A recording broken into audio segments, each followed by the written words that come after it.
So this is the first webinar that IFSAM, the International Federation for Scholarly Associations of Management, organizes on this topic on management research evaluation. And I'm the president-elect of IFSAM, and I'm co-chairing this session together with Professor Trish McLaren, who is the president of the Canadian Association of ASAC and also an IFSAM council member. I'm going to now share the screen, and hopefully it will work for a brief introduction to this session. So hopefully everyone can see the slides. Yes, great. So just to go through a little bit the agenda here, we're going to be introducing this webinar. And then we will give the floor to the panelists, each panelist, and we have 9 distinguished panelists from different parts of the world. And this is the challenge that we try to address in IFSAM, to really have a worldwide perspective. We'll give their initial opinion or statement on this issue. They have 5 minutes. Then we'll have 30 minutes or so for dialogue among them. And then we will open the floor, let's say, metaphorically in a sense, because we'll be taking or selecting questions that you can post on the chat. So Trish and I will be moderating that part. And finally, hopefully we'll have some closing words by Trish and I at the end of the session. So to start, just give you a little perspective on what IFSAM is very quickly. Some of you might know about it. IFSAM is the federation, as I said, of scholarly associations of management worldwide. It was founded 30 years ago, and it currently has 15 members plus 2 observers. As you can see in the map, we cover pretty decently the world, though still we are undertaking efforts to have a wider coverage. In particular from emerging and developing countries, where we aim to help them to have a community. So IFSAM mission is pretty broad. It refers to the advancement of business and management, broadly defined, business administration, so including all the different disciplines or subfields such as finance, accounting, marketing, HR, OB, and so on and so forth. Advancing this domain in terms of research, teaching, and practice throughout the world. And more specifically, the statutes actually give us specific goals to pursue this mission and try to provide direct benefits to the member associations and their own individual members, such as I mentioned, the establishment of scholarly associations of management around the world, the promotion of linkages and exchanges of information amongst associations, their leaders, and supporting their internationalization. And most importantly for today, for this initiative on the webinars, to establish and maintain standards of competence in management, research, teaching, and practice.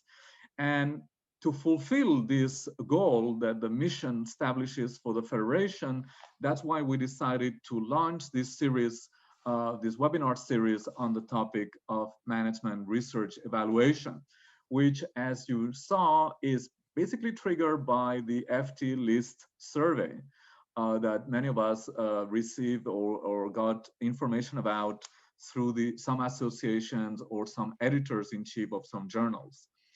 And with this webinar series, we aim to provide a forum to give voice to and engage in a dialogue among different perspectives to reflect about standard of competence, in this case in research, and more precisely about how we are evaluating management research across the world today, how research is defined, what are the different publication formats being considered, what are the current systems and practices and metrics of evaluation, how well are the current systems performing, what's our opinion about, and maybe even better it would be if we have evidence, scientific evidence on their performance, their impact.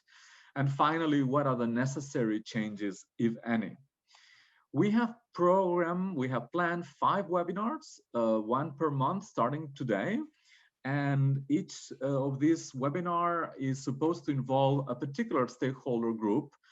Today, we're starting mostly with journal editors, but also with some association leaders and also university administrators. And some of you have multiple roles. But we will continue with more focused webinars. Next one on February 24th with university presidents and deans.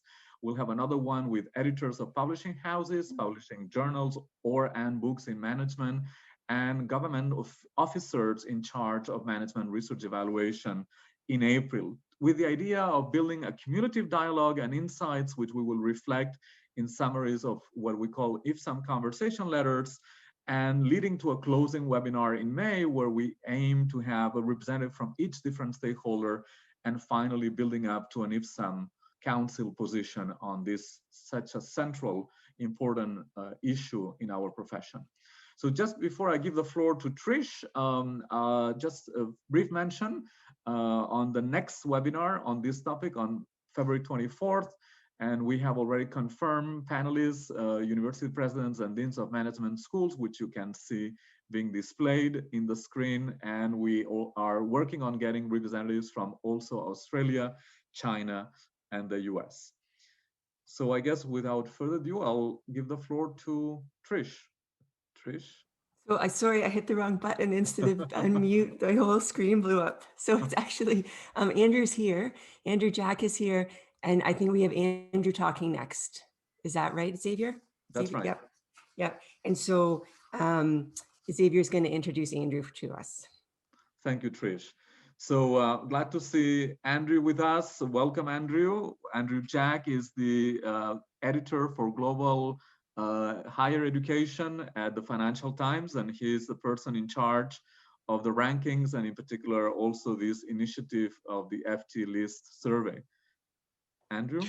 Yeah, thanks very much, Xavier and Trish, and a pleasure to speak to everyone here. A great gathering, and I'd just like to kind of begin by saying it.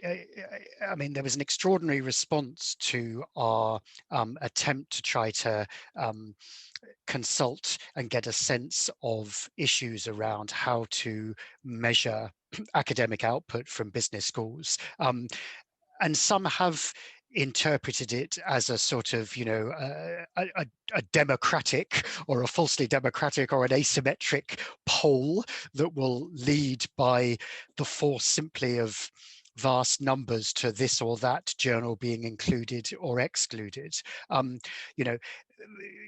This is actually a much wider consultation, and furthermore, it's great that this should be the beginning of a discussion and an engagement. So I'm delighted that IFSAM is really interested, and I'd love to see some debates, some intellectual outputs, some published work and so on. And I'm very keen to be part of that process. But just to say, I mean, my real interest and that of my colleagues at the FT is something much wider than what we've done in the past, which is a periodic refresh of the FT 50 journals. I'm very much aware of the wider debates about, the questions of measurement in general, about the 7 sensitivities about particular sorts of journals, about the very idea of using journals themselves, and certainly a pre-selected list measured in whatever way as being the way forward. This is part of a much wider review we're doing, not only of rankings, but also our coverage more generally, which has to be by its nature covering all sorts of different approaches, and qualitative as well as quantitative. And those of you who've completed our survey, and I hope many of you have, and if you haven't, I'd urge you to do so. You will see as you go down, it begins, if you like, with the sort of the modest tweak. In other words, should one include or exclude, or how strongly does one feel about some of the existing journals in the FT 50 list.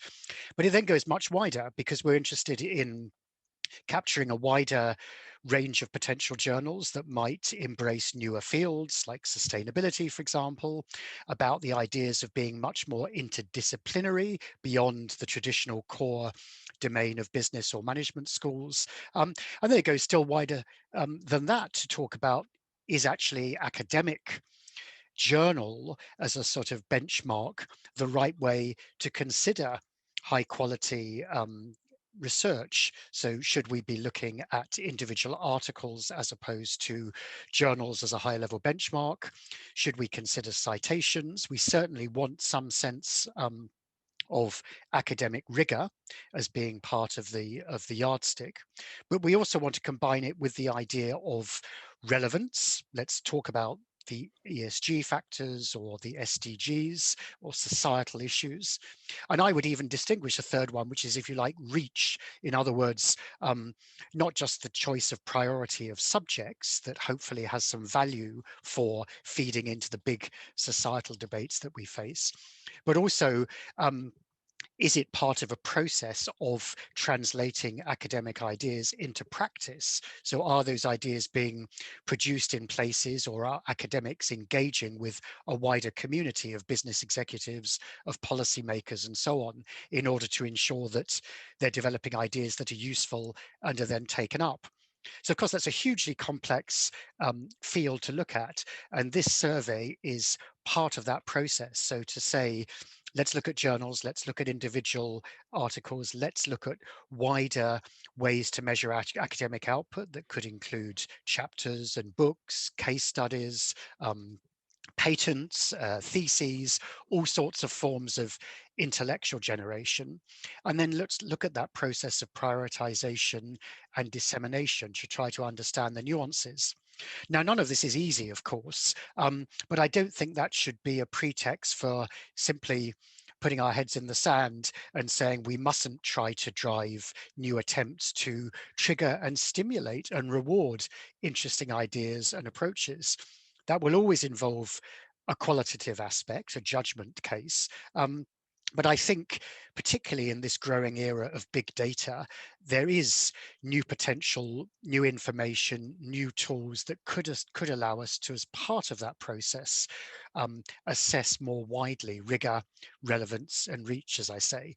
And so I very much look forward to engaging in this panel and with many of you individually through our questionnaire, simply on an ad hoc basis, and perhaps in some other institutionalized settings, because I think one thing we're interested in is some sort of a bringing together of best ideas and best practice, maybe even a sort of hackathon in some way, where we could have different sorts of groups trying to assemble data and interpretations in different ways as potential ways forward for us, but also for the wider benefit of the business school community, and above all for society and the stakeholders with which business and management education should be interacting. So let me leave it there, but thanks very much for your support. Thank you so much. I guess Trish will now introduce the next speaker. So is that me or you, Xavier? Do you want to talk about the survey first, or do you want me to talk about the history first? I think you can go with the history. First? Yes. Okay. So yes. Let me just share my screen.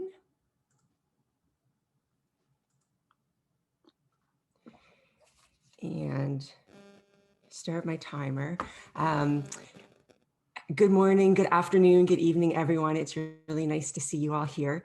I'm Trish McLaren, the president of the Administrative Sciences Association of Canada. And to give a little bit of context for you about what I'm going to talk about in the next couple minutes, I'm part of a group of scholars who we're now identifying as critical organizational historians. And so I do work from a critical management studies perspective and a management history perspective. And so I have to start with the standard disclaimer that we always give, that the history I'm going to talk about today is only one part of the story, because I can't, the history is not the past. And so I'm going to give you a little bit of the history that I study, with the understanding that, of course, there's far more involved with everything. So where I want to start with is business schools at the end of World War II, which we all know were highly vocational. There was minimal scholarship and research being done. They had the lowest entering grades of students across the university and the lowest perceived quality of education. And then through the late 40s and the early 50s, three things happened. Am I slides or not? There we go. And the first one of those three things that I want to quickly focus on is the Ford Foundation. And post-World War II, the Ford Foundation fastened onto business education for a couple of reasons. One, because the Ford Foundation had been accused of communism, and focusing on business education was their way of saying that they were supporting the United States through the Cold War. And also because the Ford Foundation could use their money and their power to manipulate business education and research into strengthening the capitalist system that had basically made the Ford Foundation all of their money.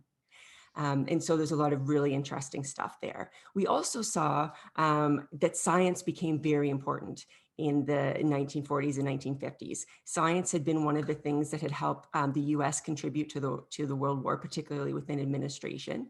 And then science also became a really important aspect in the Cold War. And at this time, Russia was ahead in the science race with the launch of Sputnik. And so what happened is, particularly through Carnegie Tech Graduate School of Industrial Administration, we started thinking of management as a science. And in fact, GSI's mission was to create, I see my slides are going a bit faster than me. GSI's mission was to create a science of management. And then the third aspect was business schools. And business schools were trying to gain legitimacy within the academy, and business schools were also trying to gain legitimacy within industry. And so the academy didn't think business schools should be there because the standards were poor and the students were poor and there was no research. And industry thought that college grads from business schools didn't know what they were doing. And so there was a real push there to, again, make management into a science so that business schools could have that legitimacy that science would give. And so what happened is that we became, management schools and business education became rooted in a dominant ideology of managerialism, a large part of which of that is management as a science. And we had, as we have become this focus so much on science, our research has become positivist, quantitative, and acontextualized. And we have valued rigor over relevance. And what happens is because our understandings of how management work is done is so constrained by our scientific ideology, then our understanding of how we might measure what we do also becomes constrained in that worldview of science, which then has led us to doing things like rankings of journals, counting of citations, and counting of publications. Even though I think we all know that as we're talking about in this thing, we know that that's not the best way to do it, but we don't know a better way to remove ourselves from that. And so I go back to this quote up here from Gordon and Howell. This is from the Ford Foundation Gordon and Howell report from 1954, which many people have said led to this whole management as a science and rigor over relevance. But the idea that Gordon and Howell acknowledged that yes, business scholars need to be doing more research, and that there needs to be a look at scholarship is important, but they defined scholarship as being engaged in work, being interested in things, looking for new ideas for things, but not necessarily publishing. So the idea that we have to publish in order to be scholars is something that started in the 50s and has really grown and I think become one of the big issues that we're facing today. And that if we can flip our mindset to understand other ways of being scholars and other ways of doing work besides in the scientific paradigm, we can maybe begin to evaluate and assess how we do our work in a better way. So that's my intro to the history and how we got here. And now I'm going to pass it on to Herman Aguinis, who from George Washington University, he is the AOM president-elect, and he is the former president of the Ibero-American Academy of Management. And he's our first panelist who is going to talk to us about his own opinions and potentially his organization's opinions on the Financial Times surveys and the current system of management research evaluation. Thank you so much, Trish and Xavier and IFSAM for putting together this great panel. And I also see a lot of friends there on the screen. So hello, Bill, Andy. I think the question in front of us is, how do we identify high quality and high impact research? And the way I propose we deal with that issue is to use design thinking. Design thinking is something used in the applied sciences to imagine a better future. So in engineering, for example, If you look at a bridge and you feel that bridge is not working, you try to imagine what a better bridge would look like. And it looks like many people, many of us are thinking that the current system of identifying high quality and high impact research is not working. We're not happy with that system. So what I propose is that we collectively think about what that better future, what that better system would look like. And how are we going to engage in design thinking? Well, I think we can use our own research produced in the field of management to deal with that issue. We have a lot of research that we can use.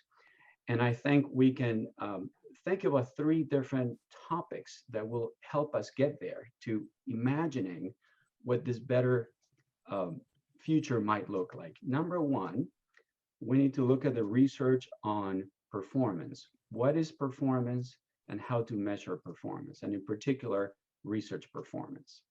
Number 2, I think we need to think about how to align the interests of internal and external stakeholders, people inside of the academy and people outside of the academy. And third, I think we need to really think about how to get the leadership involved, the leadership in our field and leadership outside of the field. So let me just give a few comments, offer a few observations about each of these 3 issues that I think we need to think about to engage in design thinking. Number 1, in terms of research performance, what are the most appropriate criteria to use in evaluating research performance? How do we define and measure rigor, quality, and impact? We know, based on performance research in HR, organizational behavior, that research performance is a multidimensional construct. It is also dynamic. It changes over time. We also know that research performance is used for many purposes. For example, for promotion and tenure, but also for faculty development, also for institutional rankings. So I think that we need to really think about different criteria for each of these and other purposes. There is decades of research, and conceptual and empirical, in human resource management on the topic of what's called the criterion problem, which is how to define performance. And I think that research will be very useful for us. Number 2, aligning internal and external stakeholders. How can we align the interests of current and future management educators and scholars, university administrators, current and former students, organizations that may benefit from the knowledge that is produced in business schools, and society at large, governments, policymakers, politicians, legislators?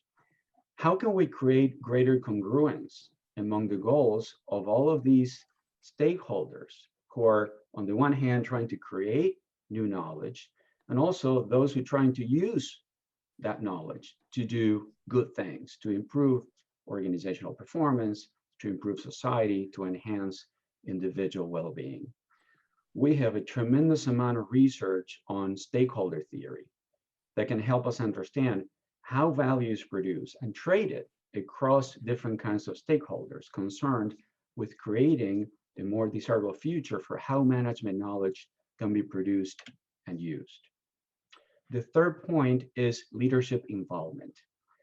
What is a more effective role for senior scholars, journal editors, university administrators, and professional organizations in leading the path toward a more desirable future? What are some of the policies, procedures, and reward systems that we can implement to make greater stakeholder alignment a reality? Because we need leadership to improve stakeholder alignment. There's, again, abundant conceptual and empirical research in organizational behavior about the combined influence of multiple leaders and at different levels of analysis on this future that we're trying to build together. So in sum, I think we need to engage in design thinking and use our own research to create collectively this better future that we can dream of right now. So thank you. Look forward to your comments. Muchas gracias, Herman. Thank you so much. As I mentioned before, we are trying through this webinar series to really give a chance, a voice to different perspectives and from different parts of the world to engage in a dialogue. And I think this is a challenge, but we are really trying hard. And as you might have noticed from your own experience, probably in the Western world, in the US and in North America and in Europe, we have seen a diversity of responses to the FT survey, with some associations being silent, some writing to their members saying that they have no position about it, some encouraging the members to vote for their own journals. So there is really a big heterogeneity of different perspectives on this particular initiative. But getting back to the broader issue of how should we evaluate the quality, the different dimensions of quality, in which one could include rigor and relevance and others of management research, I think it's very important to hear from maybe from other parts of the world, which maybe they are not so exposed or they have not are not living under the system that we might be more used to in the Western world. So for that matter, I'm very pleased that we have together with us today Professor Zheng Tang, who is Associate Dean of the Business School at Hohei University in China. Zhen? Hi, yes. Hi, everyone. I have to say good morning, good afternoon, good night for everyone, right? Okay, the first, yeah. Okay. It's my turn. Okay, I'm the Associate Dean of Business School of Hohei University, China. Okay, next. Yeah. Okay, Mike, first of all, I want to introduce the current situation about quality evaluation in China. Okay, next. Okay, the quality evaluation in China mainly focuses on two types of academic publications. One is published academic papers and the other is academic monographs. For papers, the quality of the paper is generally determined by the quality of the journal.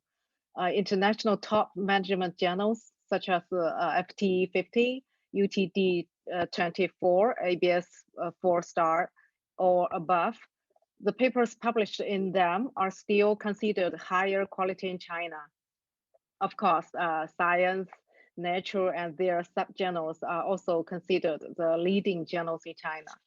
Other English journals are generally evaluated according to SSCI and SCI ranking list. However, in addition to JCR, China usually uses the JIF ranking list made by two Chinese institutes. One is CAS, the Chinese Academy of Sciences, and the other is ISTI, that's Institute of Scientific and Technical Information of China. The setting of subject categories and the percentage range of them are different from JCR. In particular, ISTI were founded in 1956, which is directly under the Ministry of Science and Technology. Its ranking list gets more legitimacy in public university in promotion, talents introduction, and performance evaluation. There are 3 Chinese journals recognized as the leading journals. They are Journal of Management Award, Economic Research Journal, Social Science in China. Also, we have Chinese ranking lists. They are CSSCI, that's Chinese Social Sciences, and Citation Index. And another is Chinese Core Journals of Peking University. There is an intersection between the two databases, but CSSCI journals is less, and the subject classification is clearer. So it's generally considered CSSCI to be of higher quality.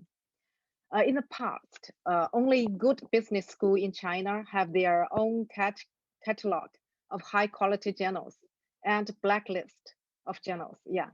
But in 2020, the Ministry of Science and Technology issued a policy which requires every university to formulate a catalog of high quality journals.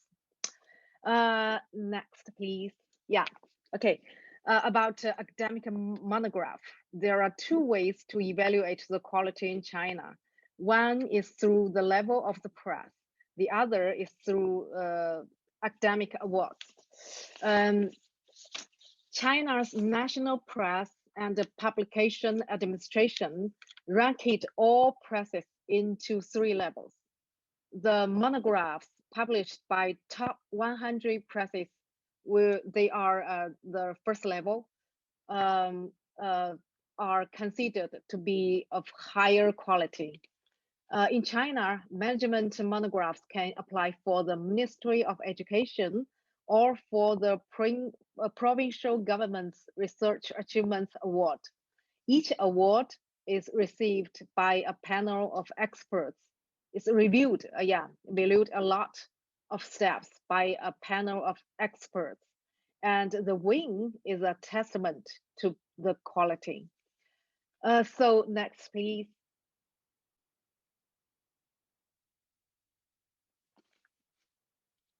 Yes.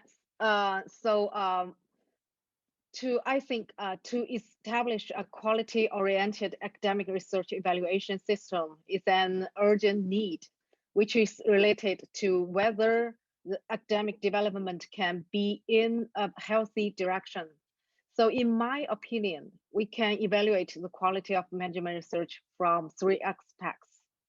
First is about the characteristics of the journal or press. In general, more publications per year, shorter review cycle, higher layout fee. Usually the publication's quality is poor, I think so, yeah. The second is about the form of academic evaluation. Due to the influence of various factors, several major evaluation institutes, both from Western or Eastern, are still in the state of their own affairs. It's necessary to organize or promote in-depth exchanges and cooperation among them. However, the biggest difficulty lies in the lack of motivation for their cooperation. Yeah. Also, it should maximize the positive role of peer review to jointly study to create a more perfect, reasonable, and operable peer review mechanism. Yeah, just like this meeting. Yeah. Okay, the last aspect is about the content of research. Here, I would like to borrow a phrase from President Xi Jinping, Xi Jinping, yeah. In 2016, he proposed that scientists and scholars should write their papers on the motherland. I think this statement is true for scholars for all over the world. It means that scholars should find a real problem based on in-depth understanding of management practice, discover the truth with scientific and rigorous logic methods, and construct innovative theories to guide and improve management practice. In this way, we can become socially responsible scholars. Yeah. So I also want to add that with the growing maturity of big data and AI technologies, I believe there will be some they will bring some new ideas and approaches to the quality evaluation system. Okay, that's all. Thank you. Thank you so much. Thank you. Now I would like to introduce Henrik Grieve from INSAID Singapore, and he's a former editor of Administrative Science Quarterly. Thank you so much. So I'm going to focus on an editor's perspective. I was the editor of ASQ. You may have noticed in the list of social impact papers that Andrew shared that we had rather a lot of papers, many more than you would expect given our small size. Now you might anticipate that I will then advocate that other journals should become like us and explain how to do that. Unfortunately, that's not my intent. I want to give a message that I think is better, but it's also a little bit more complicated. Knowledge advances through diversity. Researchers should be different from each other. Research projects too, journals also. This meeting is actually about increasing diversity because it's born from a concern that journals and researchers are too similar to each other and not in a good way. Now, I'm in a strange position of agreeing with that idea, having edited a journal that has acted pretty differently from others, and I still worry about pursuing this goal too strongly. Here's my concern. ASQ is known as a high theory journal. In fact, we often see scholars lengthen their theory discussion unnecessarily when they send papers to us. Yet, we select many papers with substantive importance because we care about it. Now, to be clear, when we edit the journal, we don't have a column for theory, a column for evidence, and a column for importance that we add up to select papers. That's not how it works. The way to get published is actually quite simple. The paper has to be outstanding. Now, there are many ways to stand out, so I can't offer a recipe, and I won't promise that we favor any particular kind of paper. But I'll make an observation. The idea that theory journals and theory papers are important is influential in many journals, especially in the mid-range of prestige. And it means that diversity is reduced and often substantive importance of each paper is reduced also. That's a problem. I still think that we shouldn't fear it as much as we do. The reason is that theory really leads to systematic accumulation of knowledge. We know what we know what we don't know, we can specify clearly what we need to know, what we want to investigate. Now, this is a good thing. In fact, imagine a world without theoretical guidance where everybody just tries to become outstanding. That's a very confusing world. Research becomes outstanding against the background of normal research. So maybe then the journals are actually doing something useful. But what about the researchers? Well, they're influenced by the journals and they're influenced by the career system. And it's true that they become less diverse than we would like. Now, that is a problem. We would need to fix it in one way. There would be ways of taking care of it that have to do with universities, how they behave, how careers are managed. But let's ignore that for a moment, because the problem is actually a little bit smaller than it looks, and it's actually different in nature from what we think. Researchers are constrained in how they act for a limited time as a result of the tenure system. Tenure protects, tenure gives room for diversity, and arguably tenure comes with an obligation to use the opportunity to work on important things. The problem is researchers not doing that. Not that they're prevented from doing it, they simply don't do it. Now, is it possible to diverge? Well, I'm not sure, but I'm thinking back on my own career. In younger days, I published everything I wrote. That happens less and less these days, and it's not because I'm losing skills, it's because I'm doing more unusual and risky research than I used to do. My latest research project is on the spread of COVID pandemic conspiracy theories. I have no idea whether it's going to get published, but this is important research. Conspiracy theories kill people. We would like to do research that can save lives. Now, it's actually perfectly safe for a tenured professor to do this kind of research. It's even admired. It just isn't rewarded reliably. But do we really need rewards for it? Do you have to show me a carrot for me to be interested in doing research that might save lives? I don't think so. So there's some change in thinking that's needed. What should we do? I'm not against advocating that papers need to have strong or substantive importance and social impact. I've done it myself, usually behind closed doors. I've been pointing out to associate editors that certain types of research do little substantively, and the field seems to have started recognizing it, so it would probably hurt the journal if we published it. I have made statements like that in the past. Now, I worry about advocacy taking too strong forms on the other hand. And because I've done research on what ranking systems do, I particularly worry about ranking systems. They are very powerful. They have effects that are unpredictable for all, including for those who design them. So any thought of playing with the ranking system should be tempered with a great deal of caution unless we know that it is broken. So then the question, is it broken?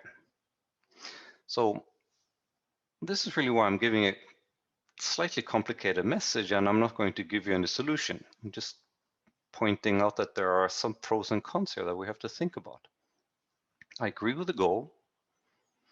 I think the problem is smaller than we think, and perhaps a little different than we think. And I worry about potential solutions that are too powerful. And those are my thoughts. Thank you.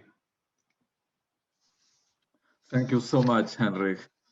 I think there's already a lot of food for thought and discussion. So now we'll move back to Europe in a way, I guess, to Italy with Alessandro Zattoni, who is the director of the management department at Luiss University in Rome and former co-editor-in-chief of the Corporate Governance International Review and current president of the International Corporate Governance Society, among other roles. Please, Thank you, Alessandro. Xavier.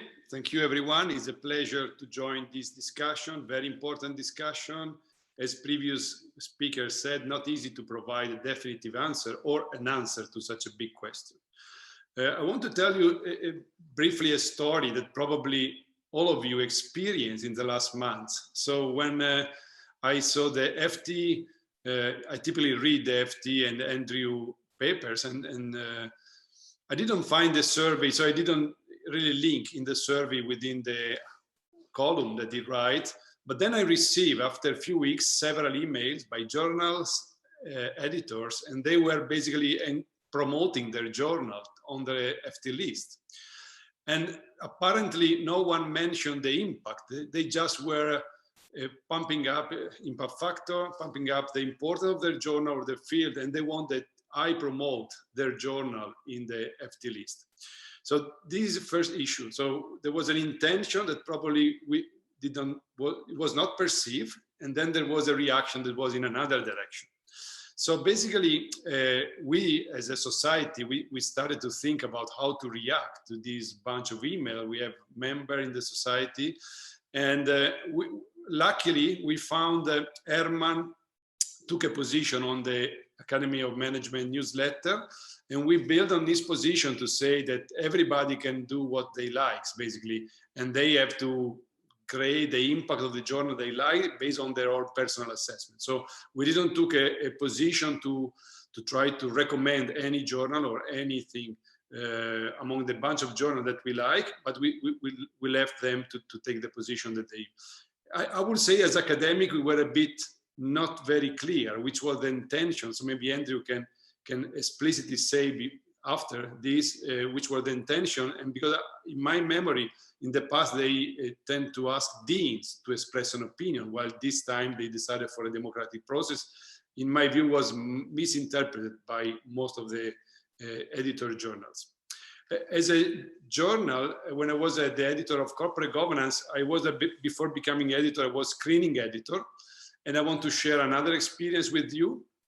Basically, the editor of the time was Bill Judge, and asked myself and another colleague, Hans Van Est, who were a screening editor, to promote the screening editor criteria. So we came out with criteria, and one of the criteria was relevance. So in other words, we can desk reject paper also if they don't have any relevance for the debate, for the corporate governance debate about practitioners. That is quite of, I think, I don't know if unique, but it's not so common in our journals. And when we, apparently it's not easy to do it. So we were screening the journal, all the papers incoming, and we didn't desk reject probably enough, according to Bill. So Bill invited us several times to desk reject more based on the relevance.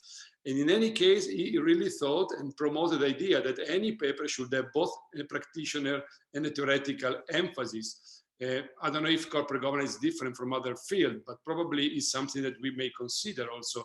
And other journals are building on this, are adding more emphasis, for example, on managerial implication, since the abstract. That is another way to try to bring back to the society what we do.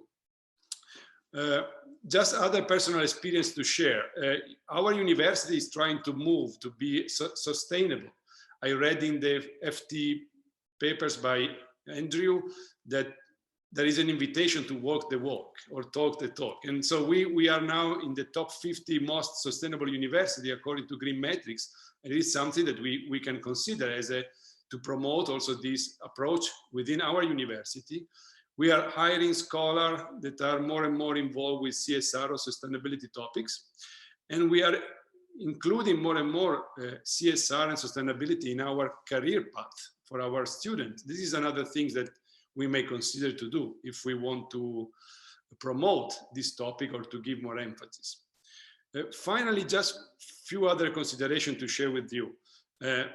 I was a bit shocked when I read that AACSB school invests $4 billion in research, and they don't have to give anything back, or they didn't promote so much impact on the society. I think this is a concern that we need to consider. There are also explanations in the journal article that I invite you to read, very nice journal article. I was sympathetic with Jerry that in one of these papers said probably also our theories can make us more resistant to consider the society. If you think about agency theory or stakeholder or shareholder versus stakeholder, you can really include the society and the stakeholder in what we do, or you can completely ignore or largely ignore. So in other words, I think this is a topic that we need to address in some way as an academic. I think that we need to probably find some answer, and we need to be very convincing, because some of the paper that I read, Jerry paper, Herman paper, and all the paper by Andrew, really are raising the debate. And one day we can be on the spotlight, and then we can have some more pressure from the societal interest to try to address and to give something back. Thank you, Xavier. Thank you so much. Now I would like to introduce Silke Machold, who's the Dean of Research at the University of Wolverhampton in the UK, and she's a URM fellow and a former VP of URM. Thank you very much. Today, research evaluations tend to be dominated by various forms of rankings, and I would like to share my concerns about this ranking culture and how we may go about rectifying it. My first concern about the rankings culture is that we are creating a perfect example of Goodhart's law. If you know monetary economics, Goodhart, shortly paraphrased, he said, when a measure becomes a target, it ceases to be a good measure. And what we ended up doing is creating various forms of rankings which have become a target and which are gamed in various ways in order to become the top scholar or the top business school, or to end up at top of some form of ranking. There is also a deeper concern, which I think has already appeared in the comments, which is around rankings create an illusion of meritocracy. It's the illusion that a ranking rewards those that are best at something, but in fact, what they underestimate are deep-seated social inequalities that we face within societies, deep-seated inequalities of access to research, deep-seated inequalities related to resources to do research and publish that. If any of you have read the brilliant Michael Sandel in his book, The Tyranny of Merit, he eloquently explains how such systems that are seemingly based on merit create a sense of hubris in those that are top of the pile, and that create a sense of discontent and resentment for those who are judged by these metrics to not be meritable. My third concern about the rankings culture is around what we are doing to our research cultures and to the people, to the researchers that are affected by the ranking cultures. Last year, the Wellcome Trust did an international survey of over 4,000 researchers. Those included business and management scholars, but also researchers from other subject areas. Over half of the respondents reported having experienced mental health issues. That is, more than half of researchers are experiencing serious mental health concerns. Less than half of those who are managing researchers have ever had any training around how to manage people, how to manage performance. Herman made a really important point around what we can learn from scholarly literature and human resource management around performance, but it then goes wider into how do we actually train and enable people that are making decisions to take these things into account. 43% of respondents to this survey said that more emphasis is placed on metrics as opposed to the research that they're doing when it comes to evaluations of the quality of their research. So this is a very concerning picture, and it concerns me as a dean of research at a university. So what can be done about it? Well, there are already research evaluations in place that are based on peer review and that assess a wide range of criteria in relation to research. In the UK, the much beloved research excellence framework is still based on peer review. And that peer review assesses three parts of research. It assesses the outputs of research, and those are not just limited to journal articles or books that we produce. We can submit patents, we can submit data sets, we can submit performances, we can submit artifacts. A wide range of outputs can be submitted and are assessed on their merit. That counts for 60% of the assessment. We have an assessment of research environment in which you talk about what your research strategy is, how you support people, how you generate income to support the research that you're doing, what infrastructure there is to support research, and how you're collaborating and contributing to the discipline. That counts for 15% of the assessment.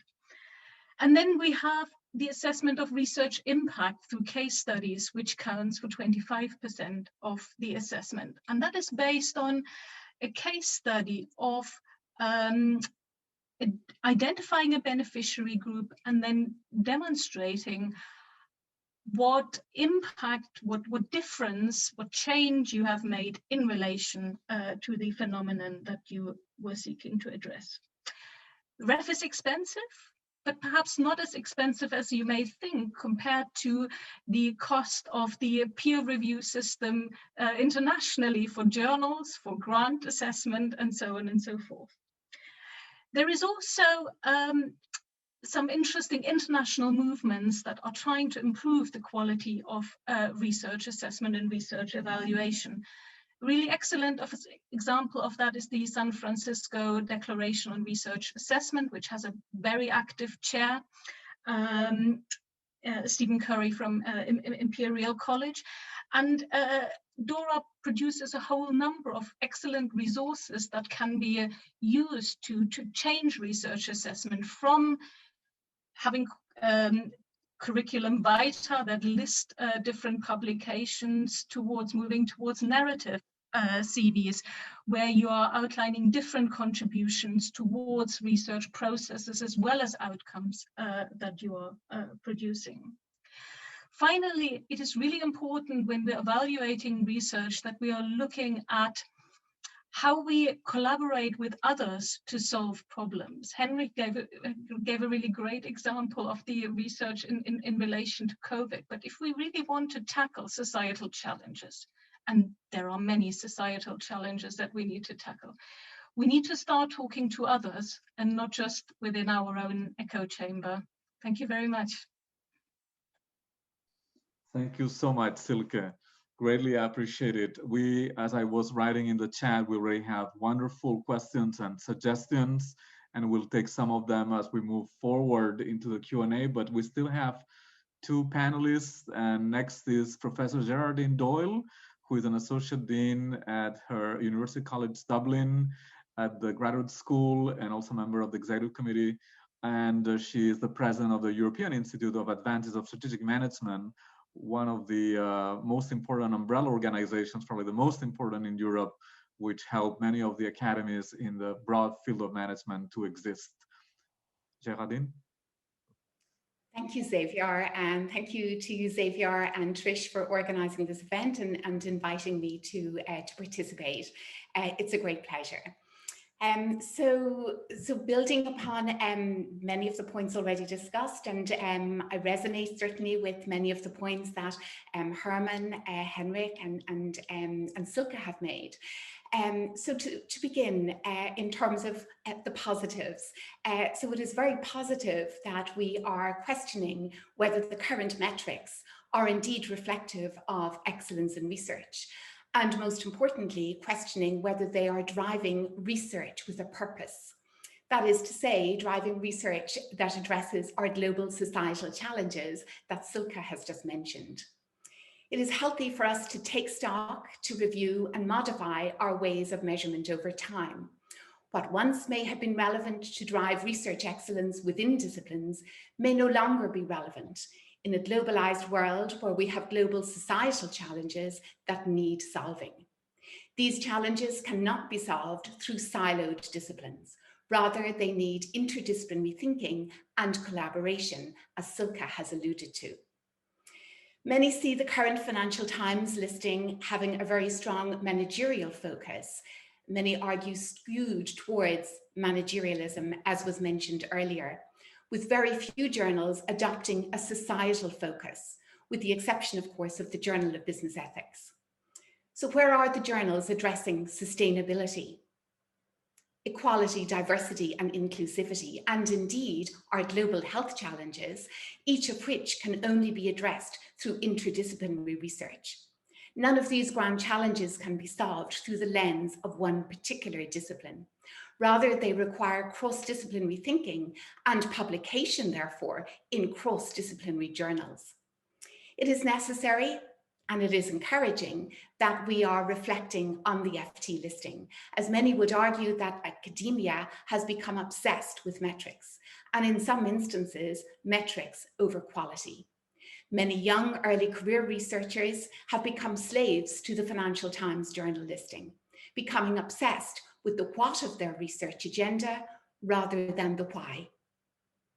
A single indicator, as has been discussed already, invites gaming, self-interest, and goal displacement. And so it is excellent that we are now reflecting and re-evaluating our evaluation tools. Perhaps this time of reflection on the metrics that have become normalized will enable us to answer some fundamental questions. So does the Financial Times listing drive research excellence in today's world? Does the listing support scholars to achieve their full potential? Does the listing reflect most universities' commitment to equality, diversity, and inclusivity? And does the listing influence the career progression and livelihood of all gender identities equally? Can an individual indicator do justice to the richness of excellent societal focused and impactful research? And has there been a loss in the richness and plurality of the research published? For example, do we see less longitudinal, qualitative, and ethnographic research in our journals than we did 20 years ago? And does this therefore hamper advancing knowledge and creating new knowledge? In addition to these positive aspects of reflection, there are some concerns. There are concerns around the ethics of adopting journal listings. The recent survey, as we have all experienced, has led to an avalanche of emails to scholars' inboxes from journal editors and business schools lobbying for particular survey responses. Such self-interest needs to be highlighted so that the analysis of the survey results can control for such lobbying, which leads to inequity and asymmetry reflective of the self-interest of those who shout loudest. So turning to the second question in terms of what are the dimensions of quality and how should they be assessed? In recent years, the discourse around measuring and evaluating research excellence is well documented, and Silke has already mentioned one of them, the DORA, or Declaration of Research Assessment, coming from San Francisco, the Leiden Principles, of which there are 10, and more recently, the Metric Tide, published in 2018. There have been many calls for change, highlighting the misapplication of indicators in evaluating scientific performance. From this discourse, there are common principles that seem to be emerging. Firstly, there is a general consensus that a single metric of research excellence and a siloed approach is no longer relevant in today's complex world, with complex grand challenges that need to be addressed. Nor does a single metric sit well with researchers who want to have a real impact in business and society, in addition to having academic impact. Our students also want to see their faculty engaging in meaningful research with a purpose. DORA advocates that we should consider a broad range of impact measures, including qualitative indicators. For example, are we influencing policy? Are we influencing practice? DORA also reminds us that the scientific content of a paper is more important than publication metrics or the identity of the journal in which it is published. The Leiden Principles, for example, advocate that the best evaluation tool is to combine robust statistics with sensitivity to the aim and nature of the research being evaluated. Furthermore, the university strategies where our scholars reside are now more based around themes that can be viewed through the lens of differing disciplines. So, for example, my own university, University College Dublin, our current strategy to 2025 has 4 core strategic themes, which are linked to the UN SDGs.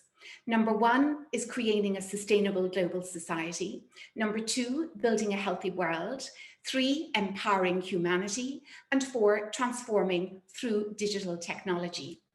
These themes reflect an interdisciplinary rather than a siloed approach to research, which then need to be reflected in publications that are interdisciplinary in nature. So our research missions evolve over time, and this should be reflected in our evaluation tools. And turning to how do we proceed, our final question, with caution, as Henrik we mentioned earlier. Appropriate care needs to be taken in the design of any new measurement system. We need to consider and preempt any negative consequences of measurement, to which Silke has already alluded. Some suggestions of how to proceed. Any new metrics should be a mix of quantitative and qualitative measures, and Andrew, you mentioned that in your introduction. Impact and ways to measure impact need to be an important part of these qualitative measures. We need a basket of measures to take account of diversity within research excellence, which has also been mentioned this afternoon.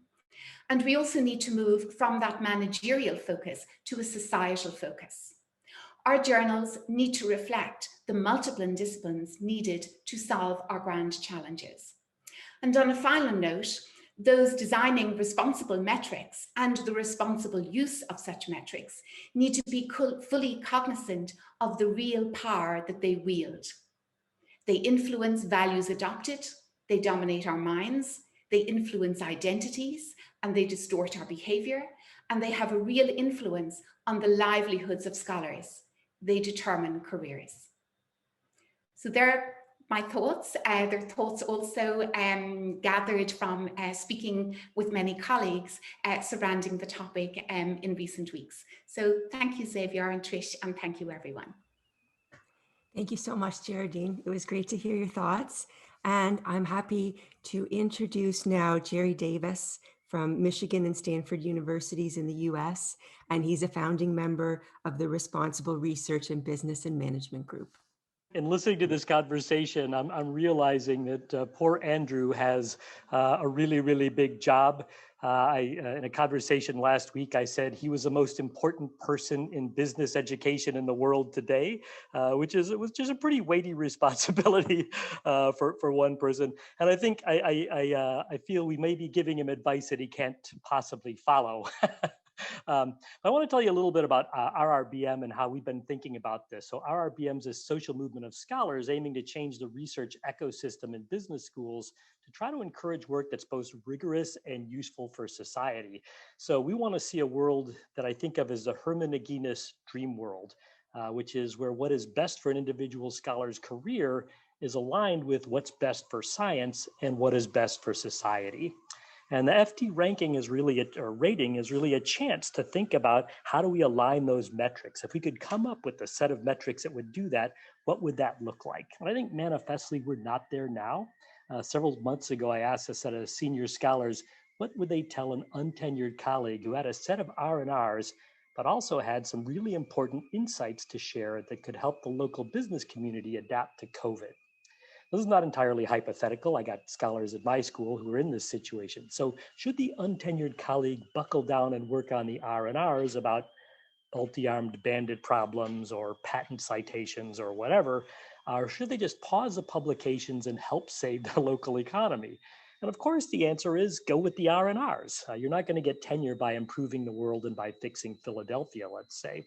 That just doesn't set right. Something is wrong if the response to COVID is a chance to stay home and work on my R&Rs rather than using the insights that we have to fix things. So for RRBM, our theory of change is that the ecosystem of research creates a system of incentives for scholarship. We got journals and their editors. There's departments in schools, their internal evaluation systems that rely heavily on journal publications. There's senior scholars who write tenure letters and rely heavily on journal publications. There are websites that purport to count every time someone cites your journal publications. All of these parts are mutually reinforcing. And so if you want to change the kind of work that gets done, you need to change the whole ecosystem. And that's really what we're working on through a kind of positive conspiracy to look at all of the pressure points to change that ecosystem to align to get to sort of the Hermann dream world, I would say. Some of the elements of this ecosystem are a keystone species. The FT list is really, really consequential. One of my recovering doctoral students teaches at a school where he is told to get tenure, publish 5 articles in FT journals. That's it. It's just 5 articles. I could tell you Administrative Science Quarterly is going to feel really different from Harvard Business Review or Journal of Business Ethics. They're just not commensurable in some sense. Another student on a certain subcontinent says that every FT publication is a $10,000 bonus. We all know what's wrong with this. Counts of articles is not the right way to do this. But I also think the FT has this great opportunity here. And I have to say, hats off to Andrew Jack for embracing this fully. Like, he recognizes what this situation is. What if we could create a set of metrics that align people's incentives, the dream world in which what's best for my annual review or for my promotion case are also the things that could create tangible progress towards the achievement of the SDGs. And I know ideally that would be qualitative and it would be like the ref in the UK and it would involve thousands of person hours. The FT can't do that. They need something that they can use as a reasonably objective industrial scale measure. I realize that violates our individuality, but they do have kind of a problem to solve. Well, how could we do this? So 25 years ago, nobody cared about the journal impact factor. Now editors spend a shocking amount of time figuring out how do they game it. But we have a lot better data now. So can we use this opportunity provided by all of the energy and angst around the survey to rethink our ecosystem? Can we kind of create a measurement system that's less susceptible to gaming, that might resist Goodhart's law? So Goodhart's law, if you apply it to hospitals and mortality rates, it could be gamed, but we might be getting a little bit closer. And can we choose a metric system that points more towards societal impact, which is really what Andrew's point was in all of this? So I think we need to recognize sort of what Andrew's kicking off here is really how do we align business research with positive societal impact. And I think that's a really noble thing that we want to help him do. Thanks. Thank you so much, Jerry. And we are also very grateful to you because you're facilitating having Andrew with us today. So I wanted to recognize this publicly. And given the centrality of the position that Andrew occupies also in this conversation, maybe it's already a good occasion to have to give him the floor to see if he wants to address some of the points raised, and maybe also if he feels like it, to tell us about the preliminary results, if there are any, and or how you plan to use the results, given that the survey, it seems, will be closed soon. Yeah, no, thanks very much. I'll certainly give some initial remarks, and then obviously I hope we can continue to have a rich discussion both during this event and subsequently. I mean, first of all, I think both in terms of the really interesting presentations we've heard and some of the chat that I've been following, I think some really important points, about the limitations of metrics, about the limitations of journals as gatekeepers, around the elitism of intellectual output, the dominance of North America and Western Europe at the expense of others, the restrictions on any publication list around how you measure, but also subject areas and interdisciplinarity. I think, some really interesting ideas that I've been already looking at, for example, around certain third-party standards like DORA and like Open Science, to try and increase engagement. The other thing is that, it's sort of quite humbling to hear some of these comments. I mean, the idea of the FT rankings creating academic slaves, I mean, it's a serious responsibility to assume, but I have to say, the FT wasn't the only organization to create rankings. As we know, Dallas, Shanghai, Chartered Association of Business Schools, you name it, there's lots of these things out there. Impact factors weren't created by us. We're only part of a much wider process. And we have always, and I have always said, even our metrics, there are multiple metrics, both in the research area and more generally in our rankings, as well as the wider wraparound reporting qualitatively, should be all taken into account. So I have to say also, if faculty leaderships or academics individually are using a single ordinal ranking, including ours, as the be-all and end-all, then they also have to question themselves. That's a wider issue that needs to be reflected upon by leadership.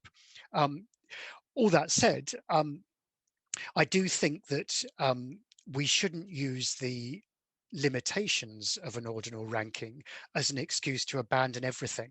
I mean, the fact is, students pay a huge amount of money for going to a business school.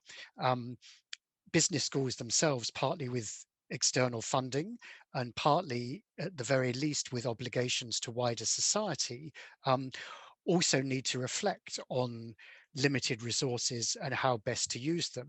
And, in an ideal world, there would be vast amounts of money available for academic research of all sorts. The reality is, of course, we have to prioritize. And while it's incredibly difficult to identify or to use a typology to easily in advance quantify or set the goalposts, I read a lot of academic research, and when you see good research, it. And it does seem to me, with this sort of collective might of intellectual brain power from schools across the world, it can't be beyond our capacity to start to explore some more subtle, deeper, both definitions of societal responsible activities, of ideas of rigor and ideas of impact. And as Jerry says, to combine those with increasingly complex but available data sets to try to put this together as part of a wider ecosystem.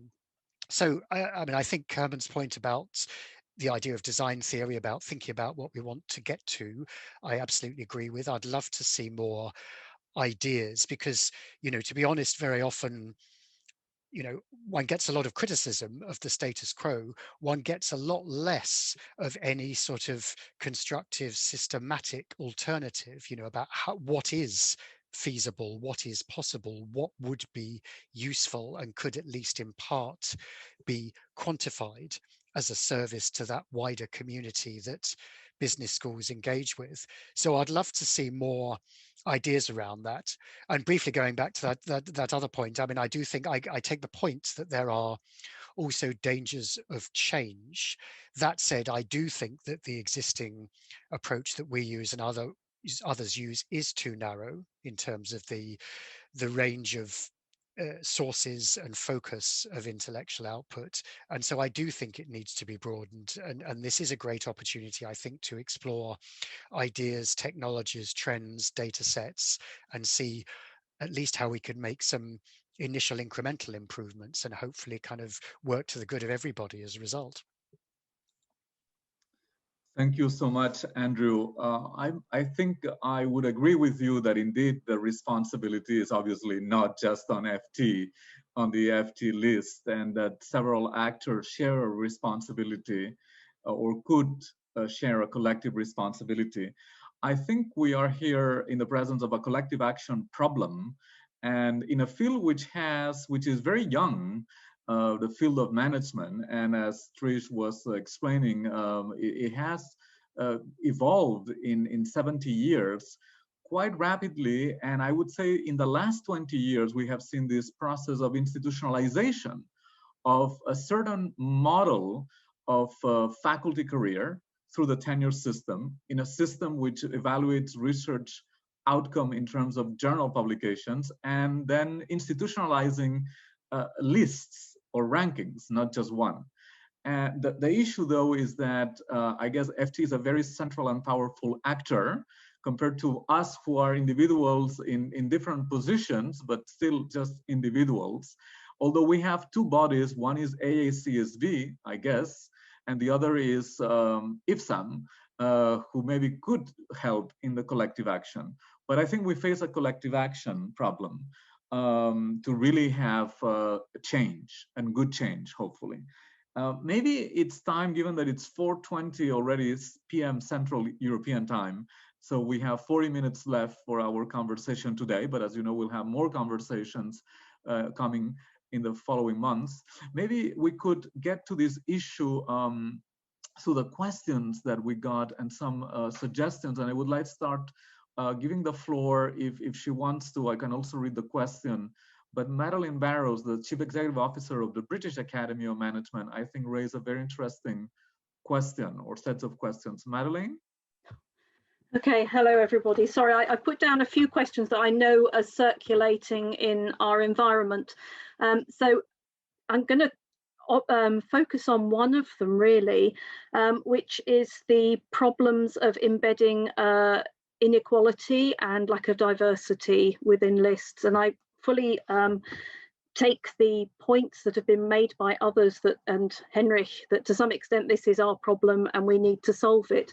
But there are always going to be issues around any type of metric that is too simple because it's too handy, too easy to use, too easy to reach for. And you end up with these problems that quality is measured in one way that leads to one type, one culture being privileged over others, and one group of people being given advantages over others. So I know, Andrew, you've already said some of this, but I just wonder how a list as a list can ever be broad enough to tackle those problems, which are very, very real and very, very large.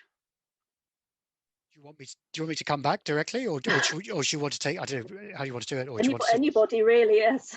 Yeah. No, I mean, I'll just say, look, I totally sympathize with that. I agree. Any single aggregation is by its nature simplistic. But, you know, I mean, as I say, you know, if you look at, for example, we tried to do, look at our annual rankings of all the different qualifications, including the MBA.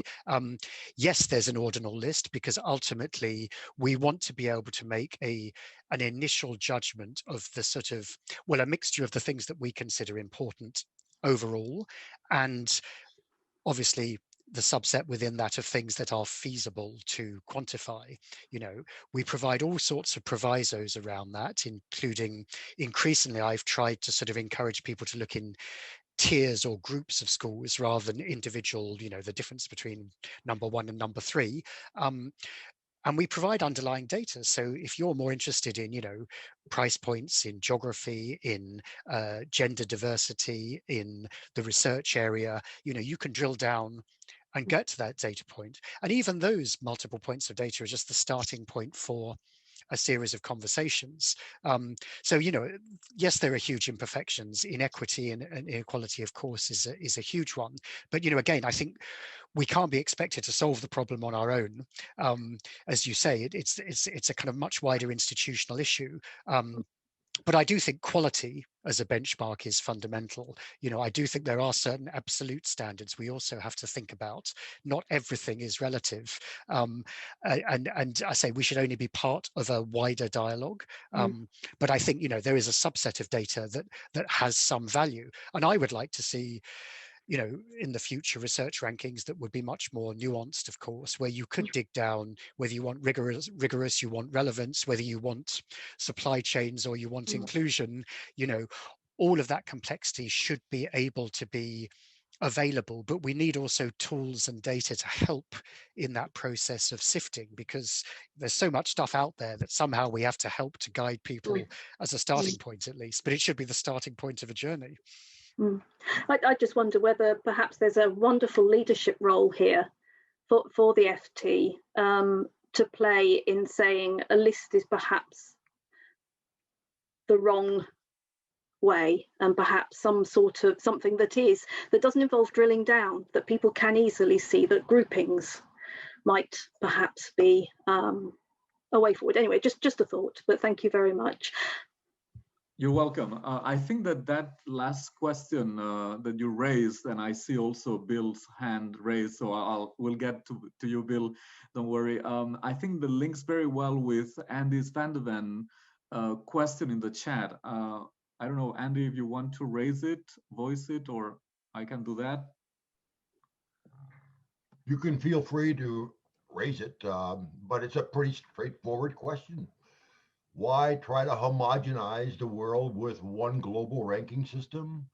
Let's appreciate the diversity of this world, as we've just discussed, by allowing each region locally to select its own criteria of ratings. And they, in turn, then can become the basis for advancing diverse, locally directed scholarship in the mother country. Sure. I would like to say something. Sure, Phyllis, go ahead. Okay. Phyllis, I retired from University of Indianapolis in August 2018.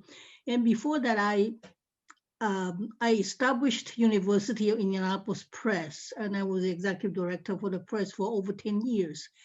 And I only wish that we had this meeting 15 years ago, so I did not have to learn it the hard way, because I reviewed so many manuscripts, and then I struggle, you know, based on what criteria that we should accept or reject those manuscripts. And we have covered so many aspects of research and down to earth. Most of the universities evaluate faculty annual evaluation for promotion and performance based on 3 criteria, basically teaching, research, and service. And so my first question here is, are we here also using research and scholarship interchangeably, or we are using 2 different criteria in evaluating these 2 concepts, research versus scholarship? Another question that I have, that in the past, for many years, we tended to think that a research piece, if it has some fancy statistics or mathematical models in it, and we feel like something more superior. And I'm glad to see that at least in China, things are changing a little bit in China now, in terms of evaluation of piece of research work. They're beginning to pay some attention to qualitative research rather than just based on quantitative research. Okay. Another issue that I have, we haven't discussed, is who does or who did the research. And we have found that in many Asian countries, to be PhD programs are devised, PhD students are devised is something extremely prestigious. And many of those advisors, they would use their students' research pieces, and then they made that kind of their own. And sometimes they use co-authorship, and sometimes they just use their own names. So he also raised the question whether it has a question to do with the integrity of the researcher. So here, but in a good term, it's a collaboration. That's a good term. But on the other hand, possibly your student did 98% of the work, and then you just put your name there. So that's one concern I also have. Another thing, we have talked so much about interdisciplinary, so maybe we also want to include the intercultural studies. And then, in other words, I think we have talked about all the qualities of research, and now we need also maybe want to differentiate different types of research, namely in our evaluation criteria, like qualitative versus quantitative, and pure research or applied research. And like in all the field, the more and more emphasizing on the applications, action-oriented research. And so are we using different criteria to make the evaluation of the quality of the research? And also whether, if it's in a pure research or theoretical oriented research, then we also need to ask whether, your research piece has been empirically tested or not. Yeah. Another criteria we can use is citations, whether your research has been cited by people. And citation can, you can look at from the references, and also the readership in like ResearchGate. Mm-hmm. But then the ResearchGate also reflects not the quality of research per se, but it also reflects the popularity of the topic itself. Mm-hmm. So we have to be very careful in evaluating the outcome of your research. Mm-hmm. So here's just a few of my reflection after listening to the presentations. Thank you. Thank you so much, Phyllis. And as a council member of IFSAM representing the Asia OD network, it's very much valued. I think that your first question, you raised a lot of questions. The first question about the difference between research and scholarship is very intriguing and dear to me. But maybe before there's anyone who wants to address that, I just to continue a little bit with the flow of the topic that we were addressing about the need for a standard across the globe, or regional standards or national standards that Andy raised. There was also an input in the chat that I would like to bring. Actually, there are two. One is from David Zuga, the president of the Africa Academy of Management. And then there is also a more recent point in the chat by a colleague who raises the issue about to what extent the FT list and other rankings are used in Japan, and we can leverage the fact that we have our two representatives in the IFSAM Council from the Japanese Academy of Business Administration, Takashi Sakikawa and Yoshimide Shimada. So maybe David, you want to go first? From the right. Yeah. Yes. Thank you very much, Xavier. My question actually is, it followed Andy van der Ven's suggestion, because as other people have mentioned, and I think in the chat I saw Moses mention it, the FT list, if you look at it, is primarily skewed towards Europe and America, but there are other regions that are left out. the question is, are those regions not important? Are they not producing important research? If you look at also the history, historically, if management or science is supposed to advance a society, some contexts have unfortunately been placed in, what do I put it? Subordinate roles, let me put it that way, politely. And that means they are constantly being ignored. And without any qualms, everybody knows that Africa is one of those places. I mean, I wouldn't say there isn't anything good coming from Africa. There is a lot coming from Africa, but to what extent is it reflected? So my suggestion is really to go with what Andy said. And there are various ways you can do that.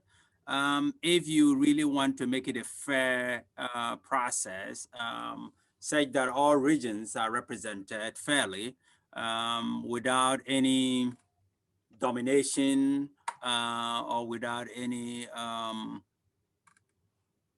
subordination, so to speak. So I would like to see how Andrew would look at that or address that, or what are the challenges in that. I don't think there's any problem in doing it, democratizing the process, or actually going with what Andy van der Ven has suggested. All right. Thank you. Yeah. You're welcome. Thank you. We can move then to Bill. Bill? Yeah, thanks. I just want to put a little bit of this in context, in that I see part of what Andrew's done is open up the door for us to be thinking about what are really the metrics that we want used. But it's being used in the context of rankings. We have to remember that the rankings are not about us. We are not the central players in all this. The rankings are about information that prospective students, employers, and funders want to get. So that's how the rankings are ultimately used. That's what generates the market, generates the revenue dollars for FT. So you have to put it in that context. It's not about us, but we do have the opportunity, if we can come up with some better, stronger measures, more relevant measures, to supplement, augment the rankings that the FT is using. And I think that's a wonderful opportunity for us to be able to think through, well, what is a better performance measure for us? And I think in the end, it's probably not going to be one. It may be more than one. Even Andrew has been talking about at this stage, whatever we come up with might be used as a supplement to, an add-on to what is currently being used, depending on how strong and good, the strength of the measures we can come up with, the validity and credibility. So that's, to me, that's the opportunity for us and the challenge for us to create our own measures. Thank you. Thank you so much, Bill. Very thoughtful. I was wondering, indeed, if we have any research on the impact of the use of rankings for faculty selection, outcomes, and promotion. But it seems to me that we have two issues, and the classical two issues, which are rigor and relevance, these days called impact, which I don't like as a word. And I think we are reinventing the wheel, as we many times do in management research with new buzzwords. They might be good to bring attention, but if we don't forget the research that has been done in the past using the old terms. Just to link it to Silke's point, so are the current measures for rigor true measures of merit, of scientific merit, or not? I mean, there have been mentions to use other indicators such as citations. So that's one, I think, one dimension that we could address in terms of the scientific rigor in deploying the scientific method in the research. The other is relevance. And so how do we go about measuring relevance? So it seems that the most obvious kind of metric would be to link it to SDG, right? To Sustainable Development Goals. But I must say that when I look at the 18 SDGs, they don't make a lot of sense to me. They're very broad. and they are very overlapping. There doesn't seem to be any causal system trying to map the relationships between the different SDGs. So I'm wondering, because I've seen already some schools and associations to ask their members to link the research to SDGs, whether it means much. So measures of rigor, measures of relevance. Anyone who wants to go next? I just like to point out that I think the discussion of the panel has been excellent with regard to the need for improving our metrics and considering the criteria that are used. But as Zuga says, the measures that we come up with will be clearly a Western biased perspective. And the need for a diversity by permitting other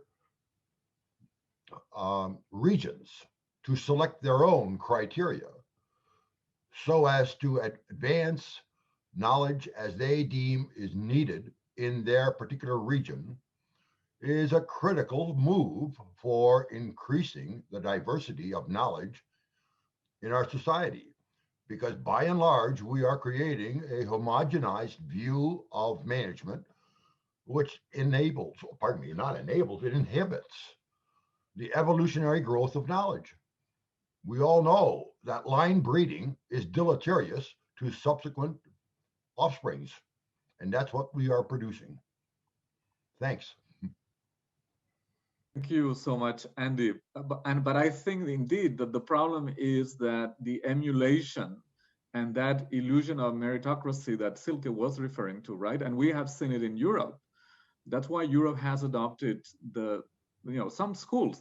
Which schools adopted the tenure system, and the tenure being granted basically on articles, the most prestigious ones, right?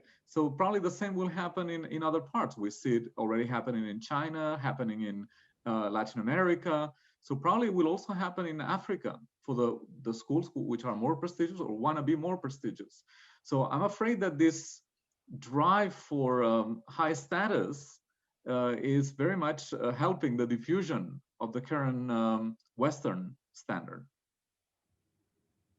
Xavier, Greg Bamber here in Australia, and your point about searching for status is reflected in the way that leaders of business schools and universities are remunerated or compensated, because increasingly they are offered bonuses which reflect how far their school has moved up the rankings. And this is an excellent and important discussion that we're having. I think it's a great start to the IFSAM webinar series. So congratulations to you and all the other speakers for raising these very important points. And I think it's vital that we try and make sure these points are not only discussion points, but they're translated into action.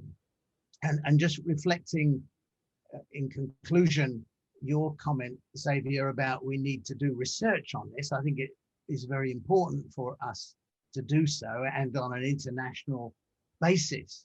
Just to give a couple of examples of the way the rankings have unintended consequences and are being misused, certainly in a number of universities that I'm familiar with, deans and other senior managers in business schools are using these rankings and FT and other lists for their performance management of their faculty, which is not how they were designed to be used. And also in some cases, business school leaders are deciding to invest in certain fields because those fields have more journals on the FT list, or those journals tend to have higher citation ratings. And conversely, some institutions are disinvesting in other fields because their journals and their academics are not so highly cited, their journals don't have such high impact factors and so on, irrespective of the importance of those fields to our wider society. And these are absurd ways in which rankings are being misused. And I guess that behoves us to make sure that any rankings that are developed following this discussion and improved are going to be more robust and take into account the way that they can be misused. Thank you. Thank you so much, Greg. For everyone who doesn't know Greg Bamber is a former president of ANZAM, the Australia-New Zealand Academy of Management, and also former president of IFSAM. And I think that you are very much in resonance also with Andy's point, Andy van der Ven, also former president of the Academy of Management, about the ecological consequences of the current systems. In your case, driving out the some of the disciplinary or topical diversity, right? Because in terms of shaping the relative attractiveness of certain fields of study. So we have the ecological effects on regional or cultural diversity and the ecological effects on discipline or field diversity. I saw, yeah, Dan?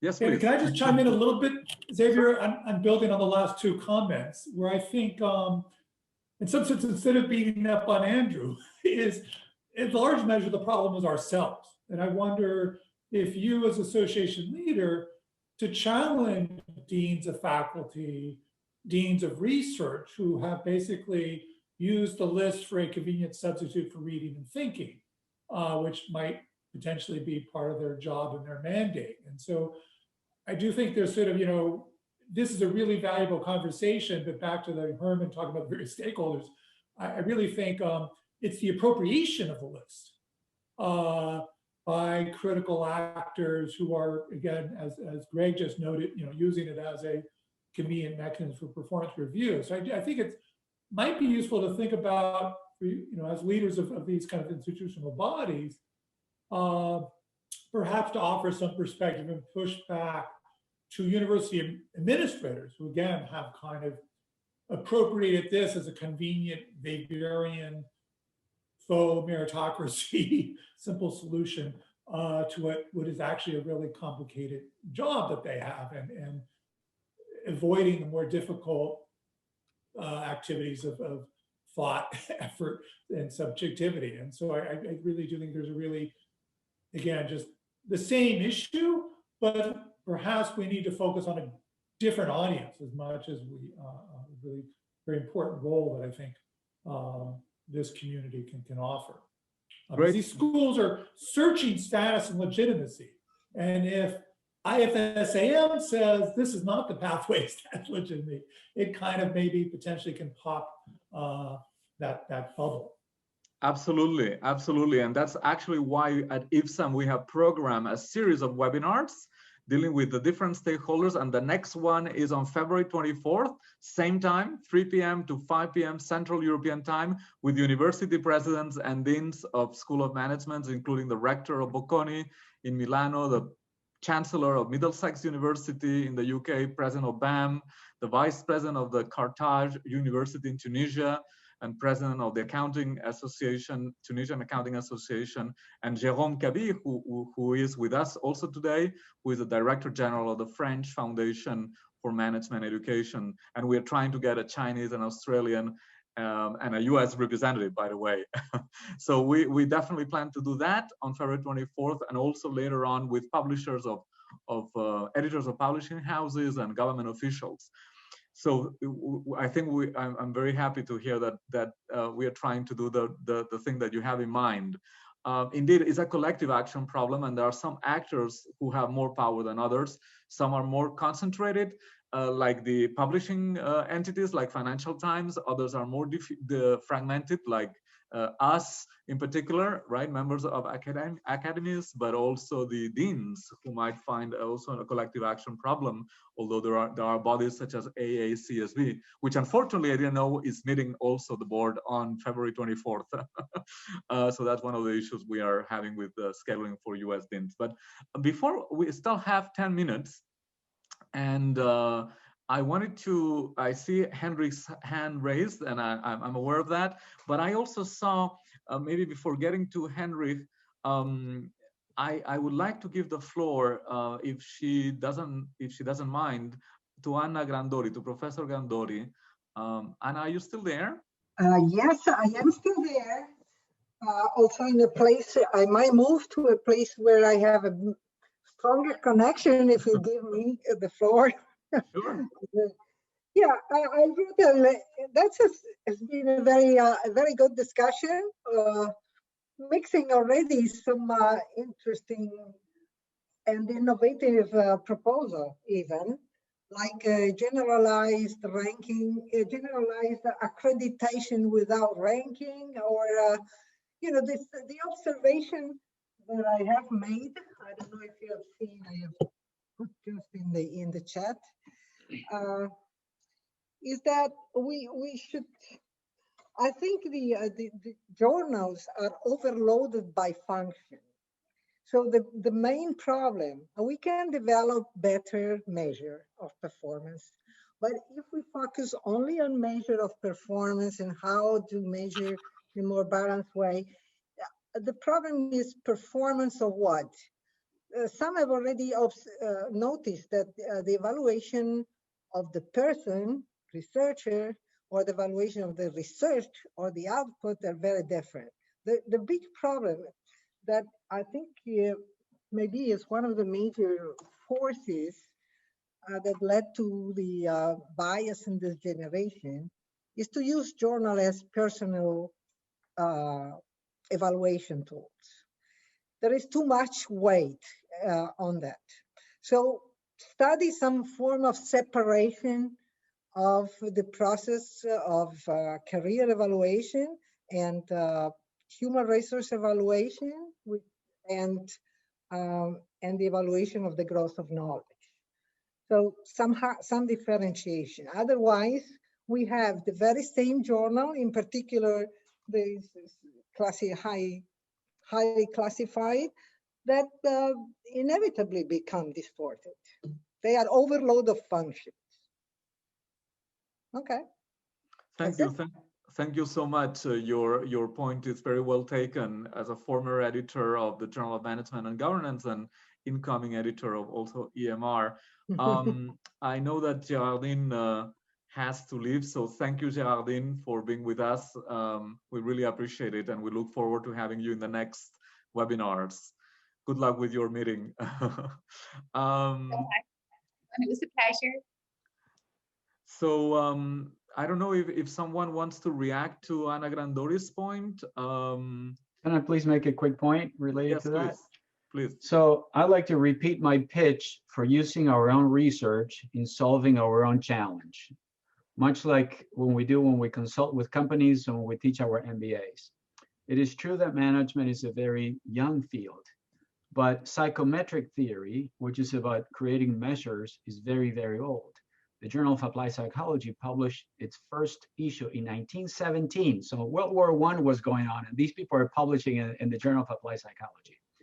So we need to first understand also that our performance, the performance of professors, is not more complicated than the performance of managers or the performance of any other job.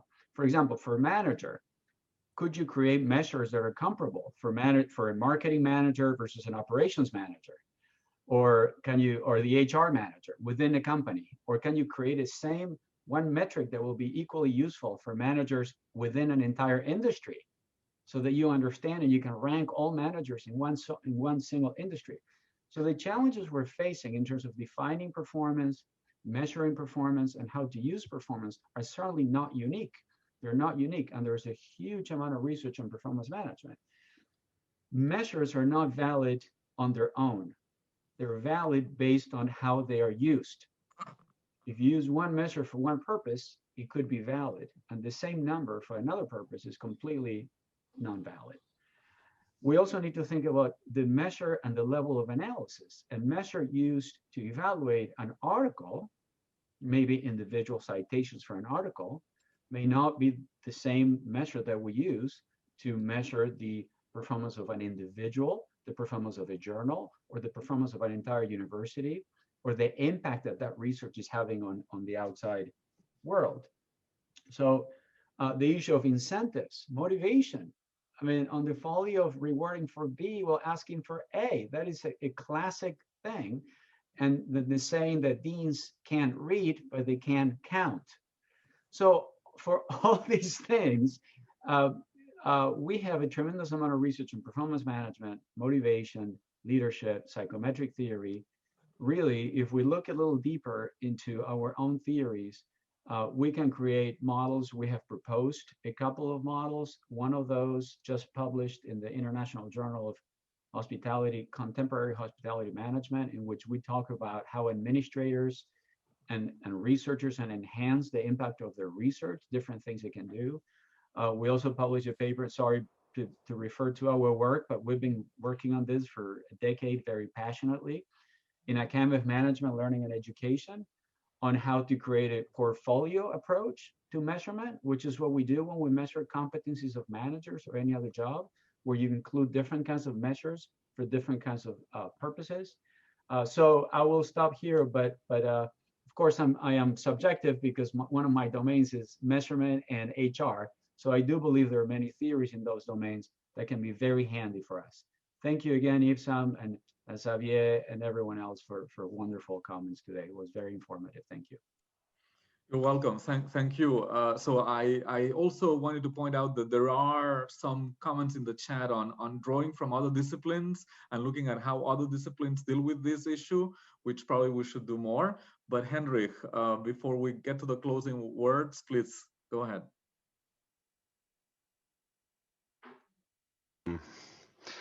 So the point I wanted to make really builds on what Jerry was saying and also Dan's comments. Now, FT, through no fault of their own, have ended up becoming a very central governing tool, which is used as an oversimplification by various schools and deans through different steps of the process. I mean, we have even come to the extreme point where there are schools that offer bounties for publishing in FT-listed journals, probably unaware that the FT-listed journals have some knowledge of which schools they are and are particularly careful about submissions from those schools,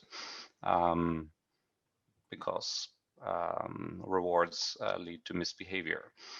Now, these clearly are problematic features of the field, and they are generated by the field and by the schools. Now, we shouldn't blame ourselves all for that, because business schools cover many fields, and how they get managed really is more of a political issue, and I mean internal politics, than it is a performance measurement issue. So there's some absence of agency here, or insufficient agency in terms of how we take control over the process. Now, the social movement view of it that Jerry is advocating is actually an effective one. If we know that we're being managed through oversimplification, then at least let's complicate and improve the measure a little bit. Wonderful thing. But of course it's incomplete, because we do need evaluation systems to be more complex and to be more fair. But that's done one university at a time through the actions that we take. And also, let's not pretend that we are overly controlled either, because I've been looking at the screen here, which seems to be mostly full professors. Now, I know we're in different situations, and I recognize that, but I know that I'm obliged to deliver a certain amount of teaching to my school and a certain amount of administration, and on the research dimension, I'm essentially ungovernable. That's what tenure does. All right, and so we have a certain amount of freedom, and we're actually allowed to use that to do the type of research that we think is most valuable.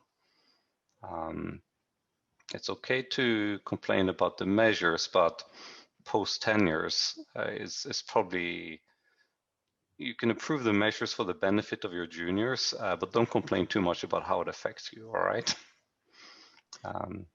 I don't know if that's a good word of encouragement, but thank you. Thank you, Henrik. I think part of the issue, I hear you, but I think part of the issue is that after 20 years of being socialized in a system, once you reach that level of seniority, maybe that you've been already indoctrinated and yourself, shaped in a way that makes it difficult. But I hear you. I guess we are getting to the end of this session. I wanted to answer Jerry's question, how can we help FT? Well, our obligation is not with FT, but it's with the field.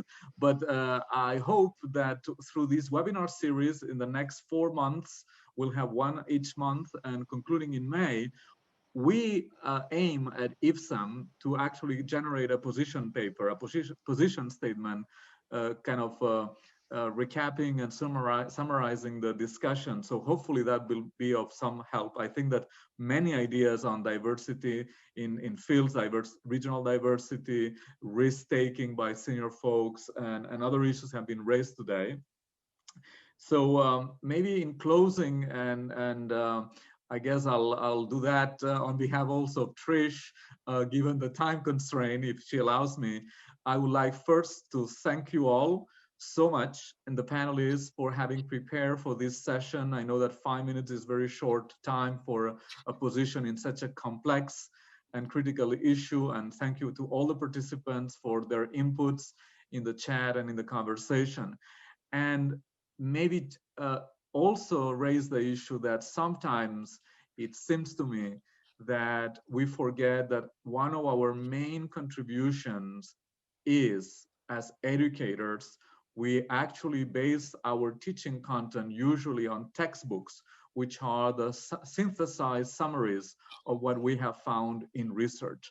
And hopefully, and I think that students, they learn something, and something that what they learn, they actually use when they go into organizations.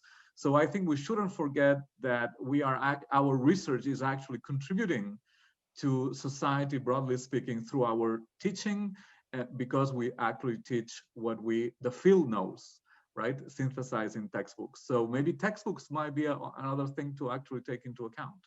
So thank you so much again. I'm really looking forward to seeing you again on February 24th. And please stay connected, stay tuned with IFSAM activities. Thank you.